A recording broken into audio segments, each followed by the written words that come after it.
Bom, como nós estamos falando aqui do neurofeedback, da eficácia dele em alguns transtornos, é importante a gente trazer o conhecimento sobre o que são, os transtornos mentais, né? Porque às vezes existe aquele preconceito velado de, a pessoa que tem transtorno mental é porque ela é doida, é porque surtou. E na verdade, os transtornos mentais, eles fazem referência a um jeito de funcionamento do cérebro que pode vir trazer prejuízo funcional. Então, a pessoa que tem transtornos mentais, ela é capaz de executar qualquer atividade como qualquer outra pessoa. A diferença está na dificuldade e o prejuízo que ela pode ter socialmente durante um período de crise quando não está tratado. E hoje a gente vê uma banalização por um lado e uma romantização para o outro muito grande dos transtornos mentais. Por exemplo, quando a gente pega o transtorno bipolar, que é um transtorno muito sério, né? A pessoa ela vive ali entre polos, ciclando entre mania, depressão, tá sempre ali vivendo com as emoções de uma forma muito mais intensa. E aí vem as pessoas e falam, ai, todo mundo é meio bipolar. Não tem como ser meio bipolar, igual não tem como ser meio diabético nem meio hipertenso. Então, nós pegamos pessoas que têm esse padrão de vida disfuncional, que chegam na terapia ali com várias sequelas, inclusive sequelas morais pelos comportamentos no período de crise, e oferecemos para essas pessoas a possibilidade de viver uma vida sem crise. Nós não falamos de cura quando nós falamos de processo terapêutico, mas nós falamos de remissões parciais e até mesmo totais dos sintomas. E dentro dessas remissões, nós, enquanto psicólogos, mediadores desse processo, temos um papel muito importante, não só no transtorno bipolar, mas no transtorno do déficit de atenção e hiperatividade, nas altas habilidades e superdotação, porque hoje as pessoas falam como se ter um QI acima da média fosse somente maravilha. E na verdade tem aquela expressão, né, Lúcia? A quem muito é dado, muito é Muito é cobrado. cobrado.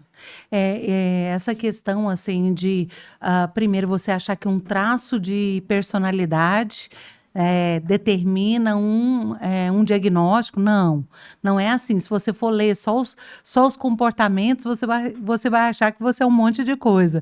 Eu já vi muitas pessoas, assim, nada a ver, falar assim: eu acho que eu sou TDAH. Eu falei: Não, né? Por "Não". quê? É porque eu tô, sei lá, eu sou hiperativo. Não, não é, esse não é o critério diagnóstico, né? E existe ali todo um processo que envolve, inclusive, às vezes questões físicas também estão envolvidas, que você consegue fazer por meio de exames, né? Que você vai detectar toda algumas características ou algumas funcionalidades para você poder fazer um bom diagnóstico. O mais importante é entender, eu acho que isso, né, Uli, assim, a pessoa que tem um certo transtorno, ela não deve romantizar esse transtorno.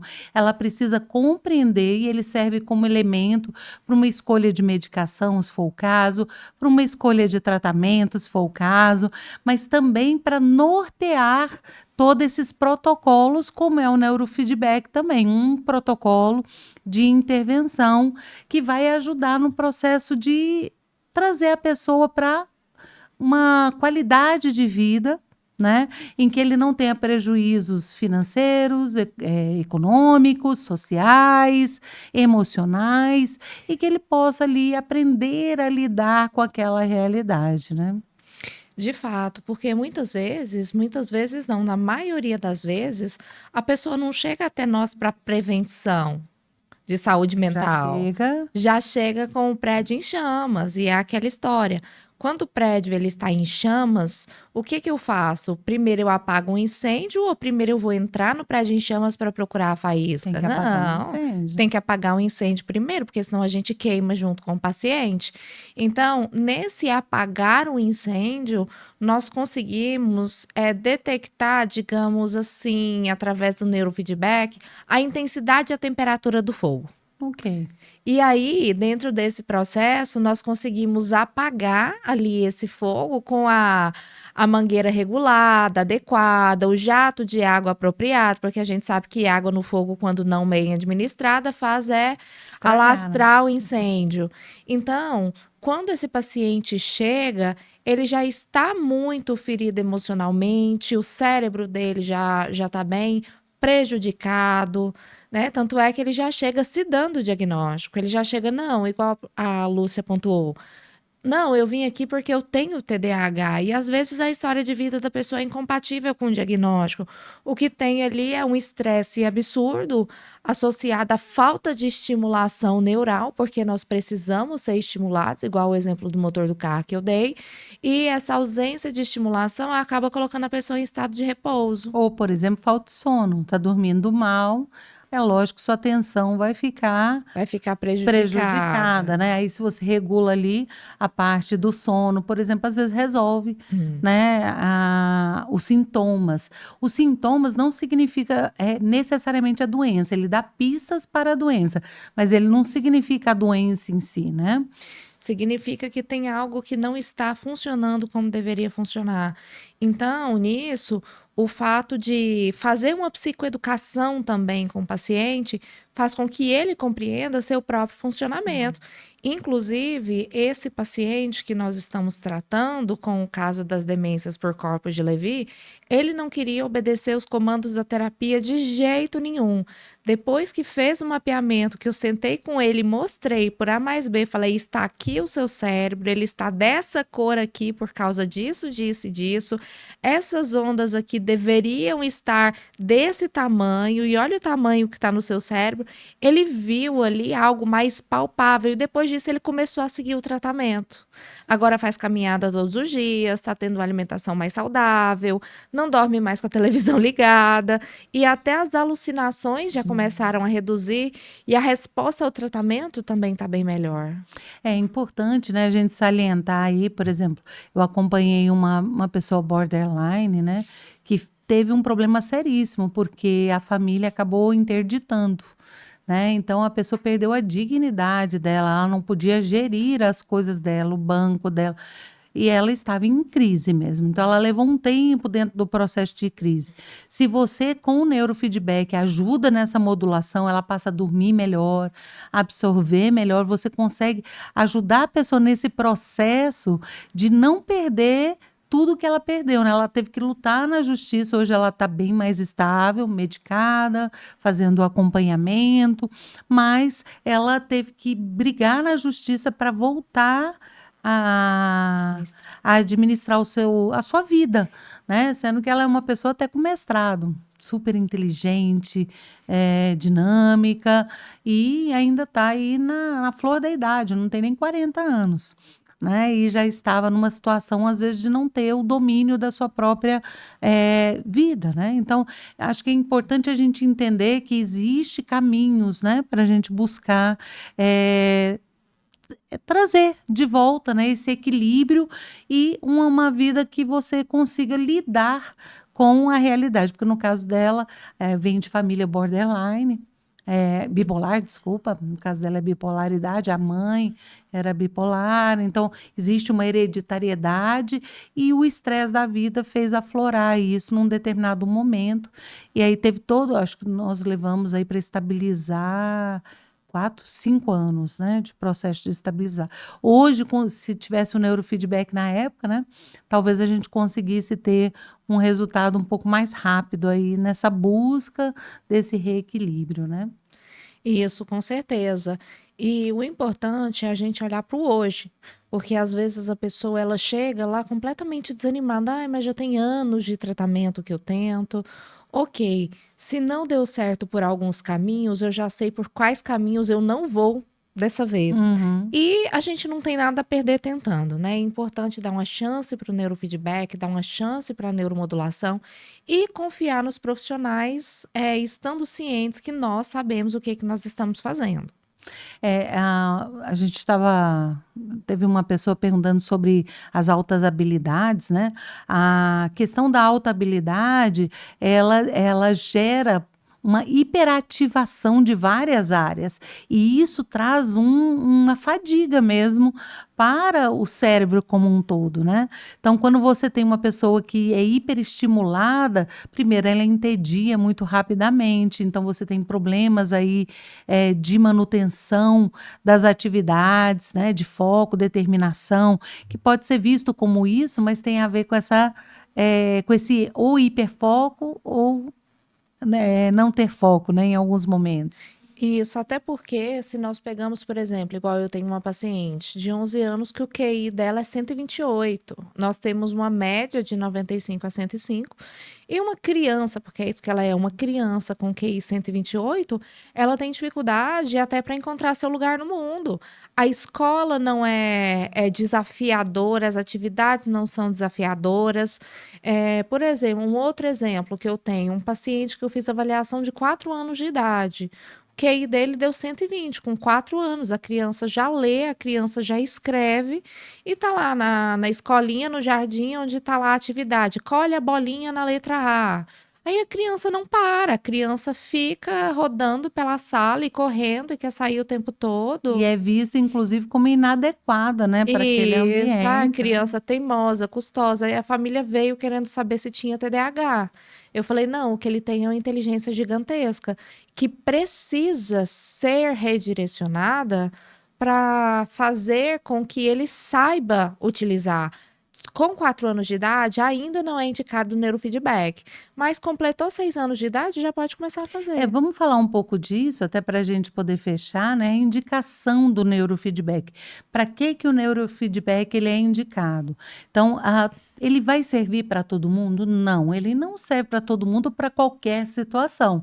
Ele serve para as pessoas que precisam treinar o cérebro para poder modular esse cérebro de uma forma mais adequada. Eu não gosto muito dessa palavra, mas vamos para ficar mais Assertiva. assertiva, acho que é melhor. É. Porque o adequado, ele é meio socialmente construído, né? Cada pessoa vai ter uma necessidade diferente, mas é importante que você avalie individualmente como está o funcionamento desse cérebro e que você ajuste esse cérebro para que ele possa performar melhor, para que ele possa modular melhor em determinadas regiões. Então, se, por exemplo, eu preciso descansar e a parte parental está muito excitada, porque a gente está falando de excitação ou inibição dessas áreas.